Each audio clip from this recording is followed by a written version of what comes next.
puji Tuhan, kita akan lihat firman Tuhan di sore hari ini dalam ini perdana di ibadah pertengahan minggu di tahun yang baru, tahun 2026. Kita akan lihat firman Tuhan, yaitu Yohanes pasal 21 ayat 15 sampai 19. Saya akan bicara tentang pelayanan adalah tindakan kasih kepada Tuhan, atau kita melayani Tuhan dengan penuh kasih, ya. Melayani dengan penuh kasih kepada Yesus. Kita akan lihat Yohanes pasal 21 ayatnya yang ke-15 sampai ayat 19. Yohanes 21 ayat 15 sampai 19. Firman Tuhan berkata, "Gembalakanlah domba-dombaku." Sesudah sarapan, Yesus berkata kepada Simon Petrus, "Simon, anak Yohanes, apakah engkau mengasihi aku lebih daripada mereka ini?" Jawab Petrus kepadanya, "Benar Tuhan, engkau tahu bahwa aku mengasihi engkau." Kata Yesus kepadanya, "Gembalakanlah domba-dombaku." Kata Yesus pula kepadanya untuk kedua kalinya, "Simon, anak Yohanes, apakah engkau mengasihi aku?" Jawab Petrus kepadanya, "Benar Tuhan, engkau tahu bahwa aku mengasihi engkau." Kata Yesus kepadanya, "Gembalakanlah domba-dombaku." Kata Yesus kepadanya untuk ketiga kalinya, "Simon, anak Yohanes, apakah engkau mengasihi aku?"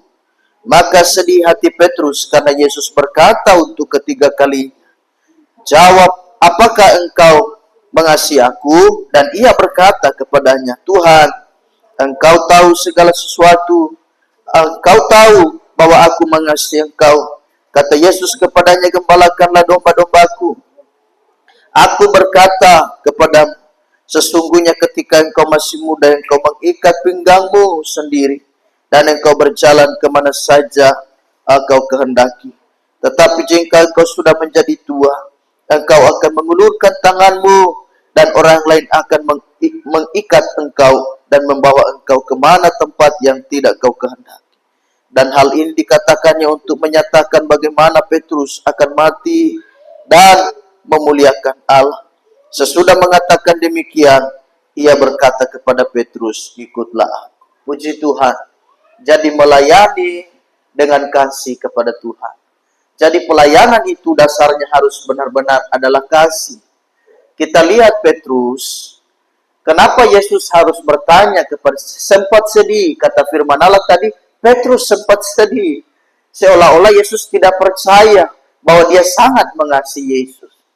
Karenanya pertanyaan itu berulang-ulang kali Yesus sampaikan sampai 3 kali, saudara. "Petrus, anak Yohanes, apakah engkau mengasihi aku?" Sampai 3 kali kalimat Yesus, pertanyaan Yesus ini kepada Simon Petrus. Kita tahu bahwa Petrus pernah gagal.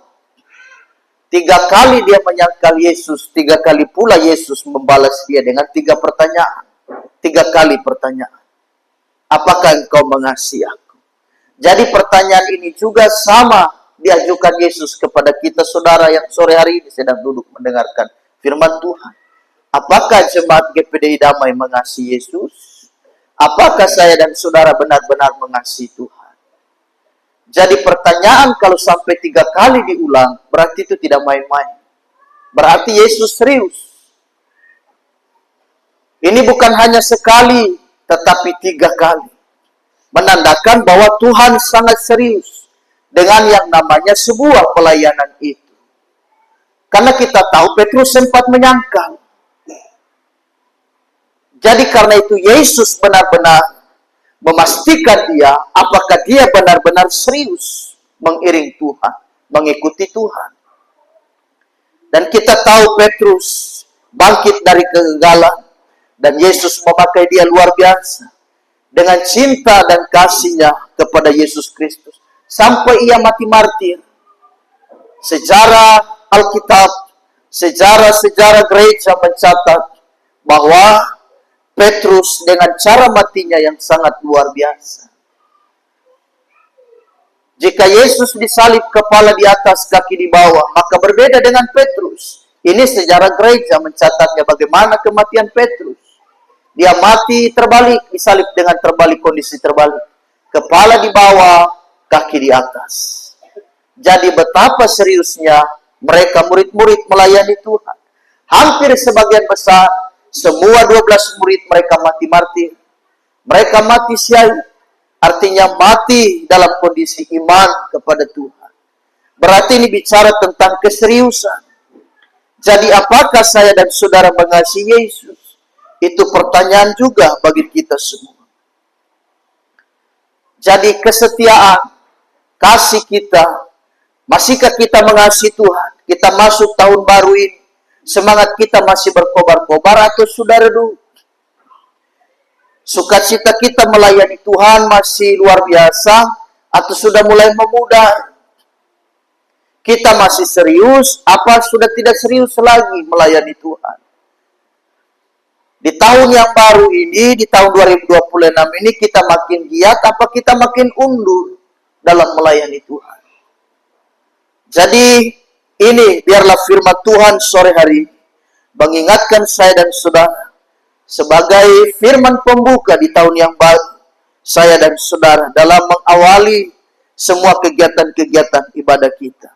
Jadi ada keseriusan, mengasihi dengan tulus dalam melayani Tuhan. Karena dunia kita sekarang ini dipenuhi dengan unsur tipu-tipu.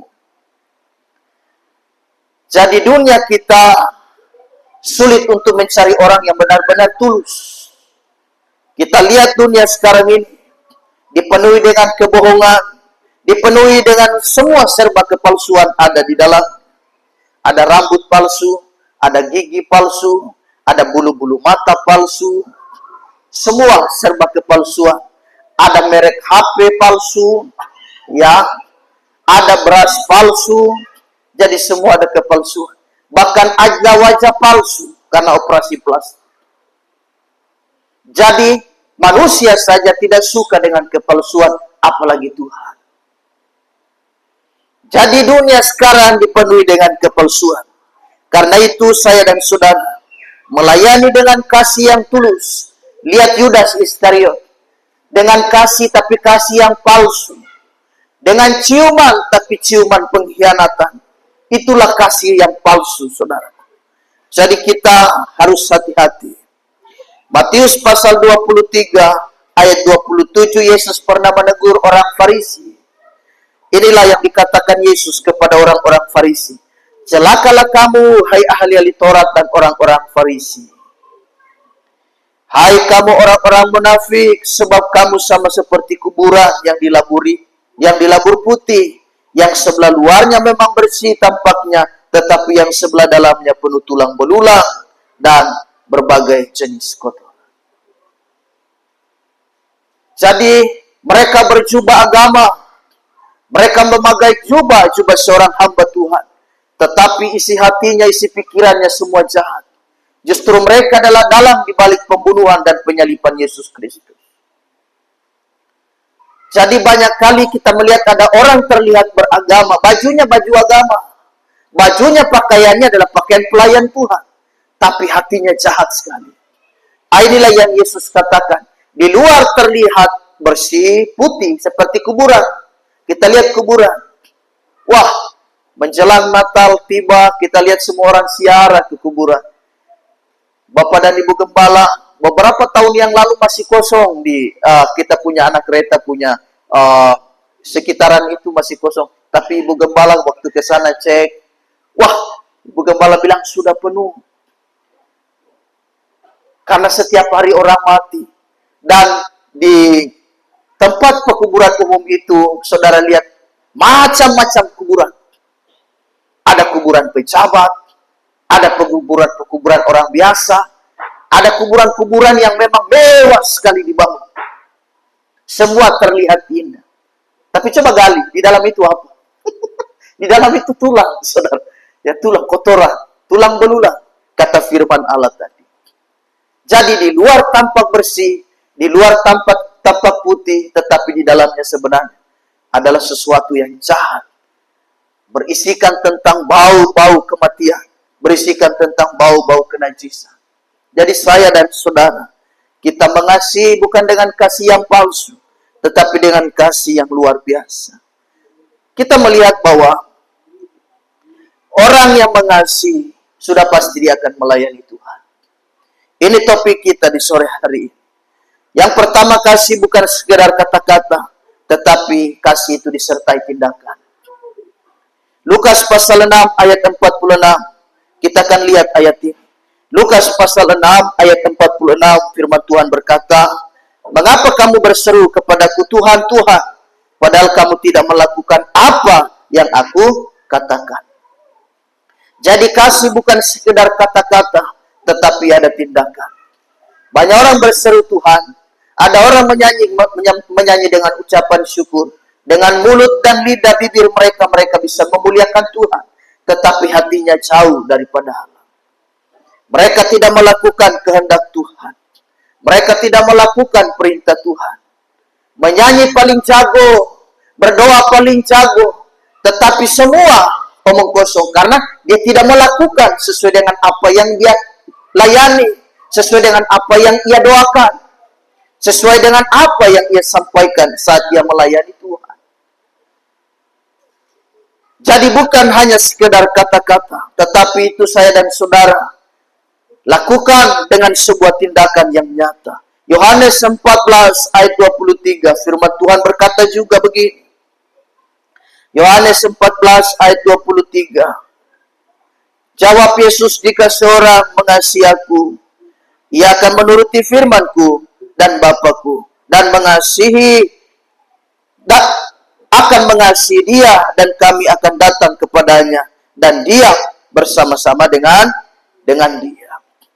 Jadi kalau orang mengasihi Yesus, mengasihi Tuhan, dia akan menuruti firman Tuhan. Dia akan melakukan segala apa yang menjadi perintah dan amanat agung Yesus Kristus. Jadi bukan hanya dari kata-kata, tetapi disertai dengan tindakan. Jadi kata-kata dengan perbuatan, dia jalan bersamaan. Kata-kata dengan tindakan, dia jalan bersamaan. Jangan kata-kata lain, tetapi tindakannya lain. Apa tidak tahu apa yang dia omongkan, tidak tahu juga apa yang lain dengan apa yang ia lakukan. Jadi apa yang kita katakan harus selaras, harus dia sinkron dan dia bersama-sama dengan apa yang kita kerjakan. Di dalam Yohanes pasal 12 misalnya, ayat 1 sampai ayat 8, itu ada cerita tentang satu keluarga.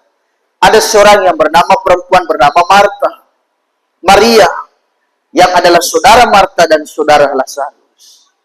Kita tentu sudah tahu bersama cerita tentang Yesus. Setiap kali melakukan pelayanannya, dia selalu mampir kepada keluarga ini di Betania, di salah satu kampung yang bernama Betania. Karena Yesus senang dengan keluarga ini. Kita melihat bahwa Maria sangat mengasihi Yesus. Tetapi kasih sayang Maria kepada Yesus Kristus bukan hanya karena dengan sebuah kata-kata, tetapi itu dia praktekkan, dia lakukan bersamaan dengan tindakan. Karena waktu Yesus mampir ke rumah mereka di Betania, Maria kemudian mengambil minyak narwastu itu. Mengambil minyak narwastu, minyak yang mahal pada zaman itu.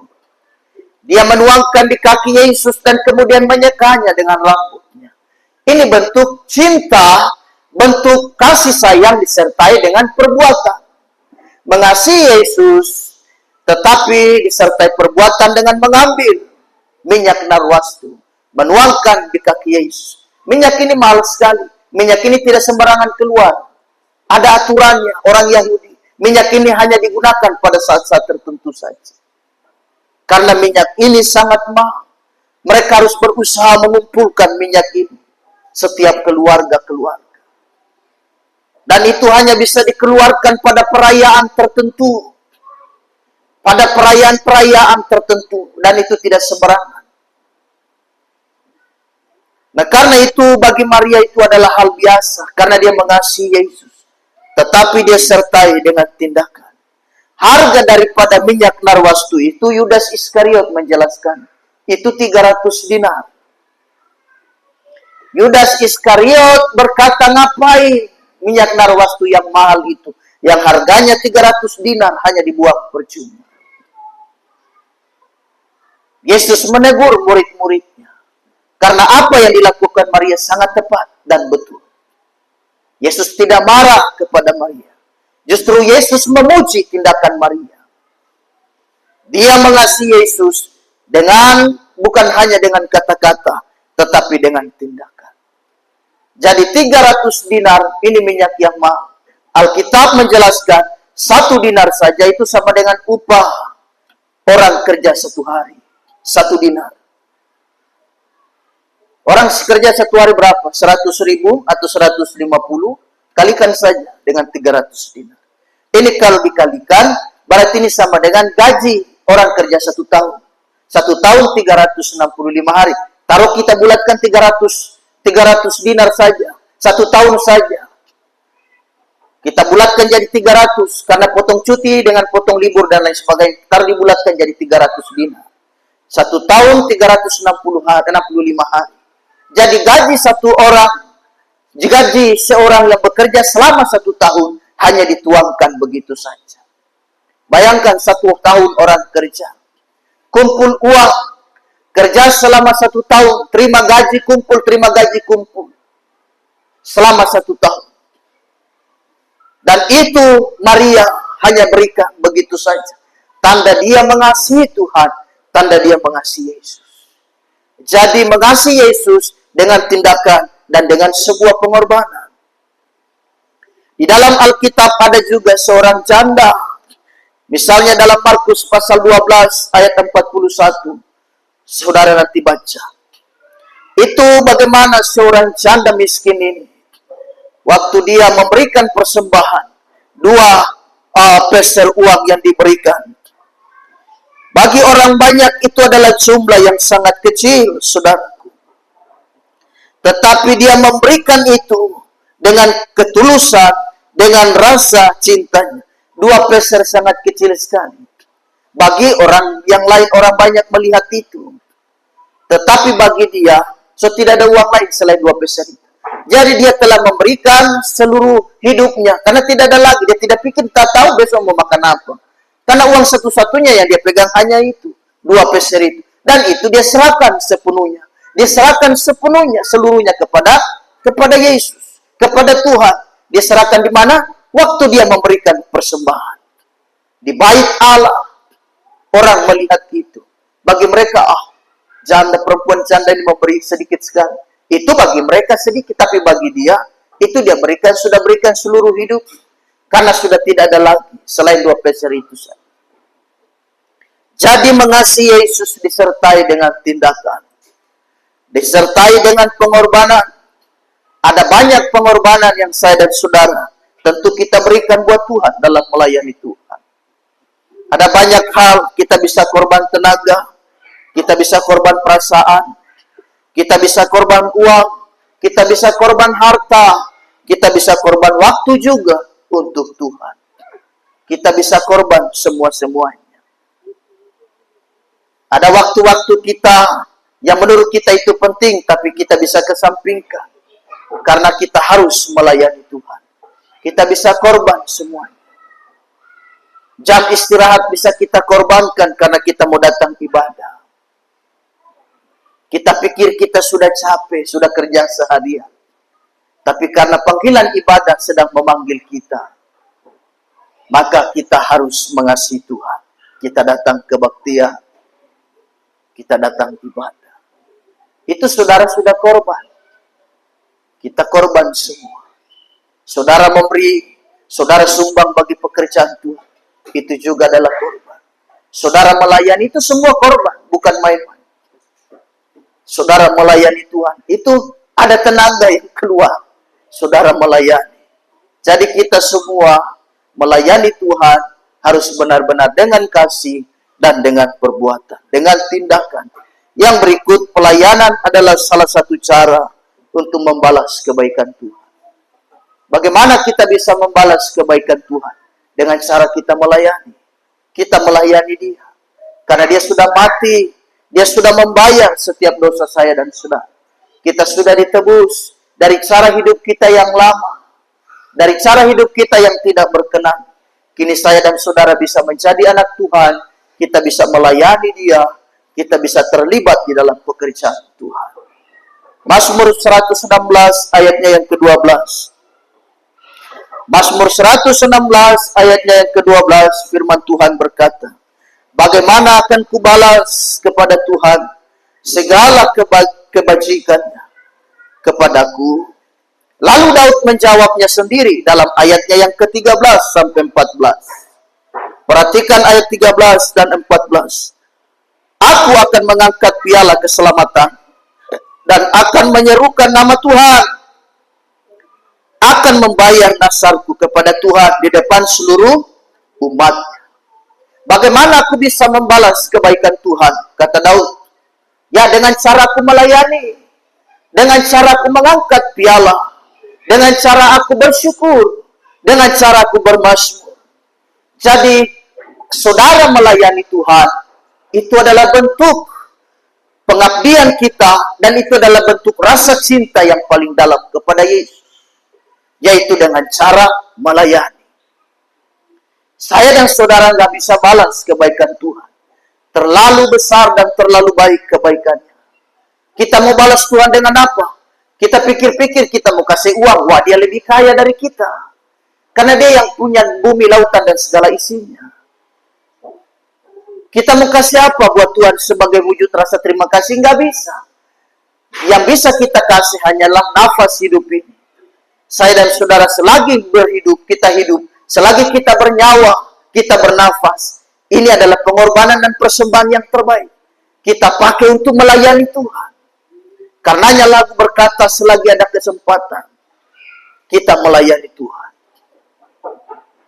Selagi ada waktu, selagi aku masih kuat. Sebab bila saatnya tiba, saya dan saudara tidak berdaya lagi. Jadi selagi ada kesempatan, selagi ada waktu, dan selagi saya dan saudara masih hidup, kita pakai untuk melayani Tuhan. Hanya ini satu-satunya cara yang terbaik untuk kita membalas kebaikan Tuhan. Kita mau balas pakai apa? Saudara mau balas pakai apa? Coba harta duniawi nggak bisa balas. Tuhan yang punya bumi ini, dia yang punya. Bahkan dia juga pemilik hidup saya dan saudara. Kita saja ini adalah punya Tuhan. Karena dia yang memberikan nyawa, memberikan nafas bagi saya dan saudara. Jadi, melayani. Mari kita melayani. Saya dan saudara, kita melayani Tuhan. Panggilan tertinggi adalah pelayanan. Karena kita melayani bukan melayani manusia. Yang kita layani adalah Tuhan. Kita melayani Tuhan. Seriuslah dalam melayani Tuhan. Setialah dalam melayani Tuhan. Mari kita taat kepada panggilan kita masing-masing. Pelayanan itu bukan soal siapa berdiri di depan atau siapa berdiri di belakang. Itu enggak jadi soal. Pelayanan sama di mata Tuhan. Yang mau masuk pagi, yang mau masuk siang, yang mau masuk sore, jawaban Yesus apa? Baik sekali perbuatan. Jadi, bayarannya cuma itu, baik sekali. Jawaban Tuhan. Tuhan tidak bilang yang masuk pagi yang paling baik, yang masuk siang paling baik, yang masuk sore. Hamba yang masuk sore yang paling baik. Enggak. Ada yang masuk dari pagi, tapi dia kerja sampai sore. Makanya, perumpamaan itu yang masuk pagi dia mengeluh. Kenapa saya masuk pagi sampai sore, yang masuk siang juga kerja sampai sore, tapi bayarannya hanya sama bayarannya. Jadi dari cerita ini Yesus tidak membeda-bedakan. Soal posisi di mana kita melayani, upahnya, bayarannya sama di mata Tuhan. Baik sekali perbuatanmu itu. Jadi sama. Baik yang memberitakan firman, baik yang melayani persembahan, baik yang melayani penerima tamu, ataupun pembawa puji-pujian, sama di mata Tuhan. Jadi kita sama melayani Tuhan. Sebab pelayanan itu bukan saya dan saudara melihat posisi di mana kita melayani. Yang terpenting itu adalah siapa yang kita layani. Jangan kita melihat manusia siapa yang melayani, posisi di mana saat kita melayani. Nggak perlu. Yang terpenting adalah siapa yang kita layani. Yang kita layani adalah Tuhan. Yang kita layani adalah Yesus Kristus. Yang terakhir, kasih adalah modal besar dalam pelayanan. Jadi kalau tadi pelayanan melayani adalah bentuk rasa cinta kita kepada Tuhan. Dan yang terakhir, kasih menjadi modal besar bagi saya dan saudara melayani Tuhan. 2 Korintus 5 ayat 14, kita baca ayat ini bersama-sama. Ayat terakhir 2 Korintus pasal 5 ayat 14. 2 Korintus 5 ayat 14, kita baca bersama, 2, 3, mulai. Sebab kasih Kristus yang menguasai kami, karena kami telah mengerti bahwa jika satu orang sudah mati untuk semua orang, maka mereka semua sudah mati. Kristus sudah mati untuk kita. Dan sebetulnya hidup saya dan saudara sudah dipakukan untuk Dia. Kita sudah mati untuk siapa? Kita mati terhadap dosa. Dan kita hidup bersama dengan Kristus. Dia sudah mati untuk semua orang. Untuk semua orang itu siapa? Saya dan saudara. Karena dia sudah mati dan tergantung di atas salib, di atas kayu salib di Golgota. Untuk apa? Menebus dosa kita semua.